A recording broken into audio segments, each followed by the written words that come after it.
Grand finale ನೋಡಿದ್ರ madam ನಿನ್ನೆ big boss ನೋಡು ಏನು ಅನಿಸ್ತು ಮೇಡಮ್? ತುಂಬ ಖುಷಿ ಆಯಿತು ಹನುಮಂತ್ ವಿನ್ ಆಗಿದ್ದು. ಆಮೇಲೆ ತ್ರಿವಿಕ್ರಮು ಖುಷಿ ಆಯಿತು ಅವ್ರನ್ನೆಲ್ಲ ನೋಡಿ. ಅಲ್ಲ ತ್ರಿವಿಕ್ರಮ್ ಗೆಲ್ಬೇಕಿತ್ತ ನಿಮ್ಮ ಪ್ರಕಾರ? ಹೌದು. ಹೌದಾ? ಅವ್ರ ತಾಯಿಯವ್ರು ಮೋಸ ಆಗಿದೆ ನನ್ನ ಮಗನಿಗೆ ಅಂತ ಹೇಳಿದ್ರು, ಅದನ್ನ ಏನು ಅನ್ಕೋತೀರಾ, ಏನು ಅನಿಸುತ್ತೆ? ಮೋಸ ಅಂತ ಏನಿಲ್ಲ, ಅವ್ರವ್ರು ವಿನ್ ಆಗಿಲ್ಲ ಅಂದರೆ ಮೋಸ ಅಂತ ಏನಿಲ್ಲ. ಇವಾಗ ಇವನು ಹನುಮಂತ್ ಬಂದಿರೋದು ಖುಷಿನೇ, ಬಟ್ ಇನ್ನೊಂದು ಕಡೆ ತ್ರಿವಿಕ್ರಮ್ ಬರಬೇಕಾಗಿತ್ತು ಅಂತ. ಅಲ್ಲ ಇದಕ್ಕ ಮುಂಚೆ ಎಲ್ಲ 10 ಸೀಸನ್ ಎಲ್ಲ ನಡೀತು, ಯಾರು ವೈಲ್ಡ್ ಕಾರ್ಡ್ ಎಂಟ್ರಿಯಲ್ಲಿ ಗೆದ್ದಿರಲಿಲ್ಲ, ಅದ್ರ ಬಗ್ಗೆ ಏನು ಅನ್ಸುತ್ತೆ? ಅದ್ರ ಬಗ್ಗೆ ಏನಿಲ್ಲ ಸರ್. ಎದಕ್ಕೆ ಗೆದ್ರು? ಗೆಲ್ಲಕ್ಕೆ ಕಾರಣ ಏನು? ಹನುಮಂತವ್ರು ಗೆಲ್ಲಕ್ಕೆ ಕಾರಣ ಏನು ಅಂತ? ಅವರು ಒಳ್ಳೆ ಬುದ್ಧಿ ಇದೆ, ಆಮೇಲೆ ಅವ್ರ ಮನೆ ಕಡೆ ಸ್ವಲ್ಪ ಬಡ ಕುಟುಂಬದವರು. ಬಡವರು ಅಂತ ಗೆದ್ದಿದ್ದಾರೆ ಅನ್ಕೋತೀರಾ?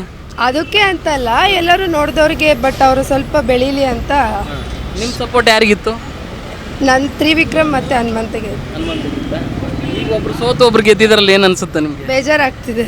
ಇಬ್ರು ಗೆಲ್ಬೇಕಿತ್ತ ಅಂತ ಅನ್ಸುತ್ತೆ? ಹಾಂ, ಹೌದು. ಇಬ್ರು ಗೆದ್ದವ್ರಲ್ಲ, ಈಗ first runner up winner first ಬರಬೇಕು ಅಂತ ಅನ್ಸುತ್ತೆ. ಹೌದಾ?